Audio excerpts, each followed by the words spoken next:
বাংলাদেশ জামায়াত ইসলামীর সঙ্গে সমঝোতায় গেলে এনসিপিকে কঠিন মূল্য চুকাতে হবে বলে মন্তব্য করেছেন জাতীয় নাগরিক পার্টি এনসিপির সিনিয়র যুগ্ম আহ্বায়ক সামান্তা শারমিন।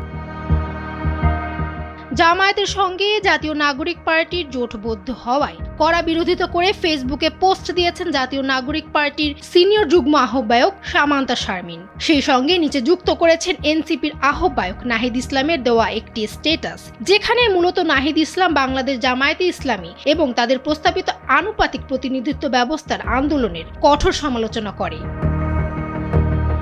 সামান্তা তার পোস্টে লেখেন, বাংলাদেশ জামায়াতে ইসলামী নির্ভরযোগ্য মিত্র না।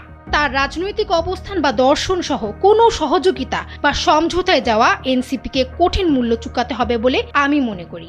সম্প্রতি জামায়াতে ইসলামীর দায়িত্বশীল নেতারা মন্তব্য করেছিলেন যে জামায়াতের জুলাই স্পিরিট ও দেশ নিয়ে ভাবনার সঙ্গে একমত হলে যে কোনো দল তাদের সঙ্গে জোট করতে পারে। তবে জাতীয় নাগরিক পার্টির দীর্ঘদিনের অবস্থান অনুযায়ী এর মূলনীতি ও রাষ্ট্রকল্প জামায়াতের থেকে সম্পূর্ণ আলাদা। বিচার, সংস্কার ও গণপরিষদ নির্বাচন তথা সেকেন্ড রিপাবলিককে কেন্দ্র করে গড়ে ওঠা দল এনসিপি। ফলে এই তিন বিষয়ে অভিন্ন অবস্থান যে কোনো রাজনৈতিক মিত্রতার পূর্ব শর্ত।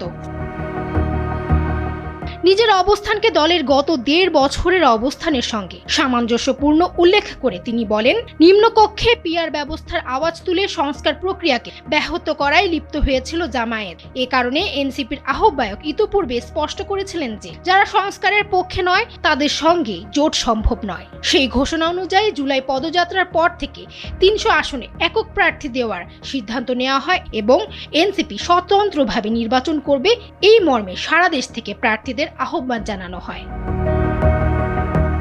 সামান্তা শারমিনের মতে বিএনপি বা জামায়াত যে কোনোটির সঙ্গে জোট মানে এনসিপির মৌলিক সাংগঠনিক ও রাজনৈতিক পলিসি থেকে সরে গিয়ে তৈরি হচ্ছে। এ বিষয়ে তিনি বলেন, জামায়াতের সঙ্গে জোট করার সমস্যার দিকগুলো তুলে ধরার মানে এই নয় যে তিনি বিএনপির পক্ষে অবস্থান নিচ্ছেন, বরং বিভিন্ন বিষয়ে এতদিন ধরে প্রকাশিত ও নানান মহলে প্রশংসিত এনসিপির অবস্থান আমি সঠিক মনে করি ও নিজেকে এই আদর্শের সৈনিক মনে করি। ডেস্ক রিপোর্ট, সময়ের আলো।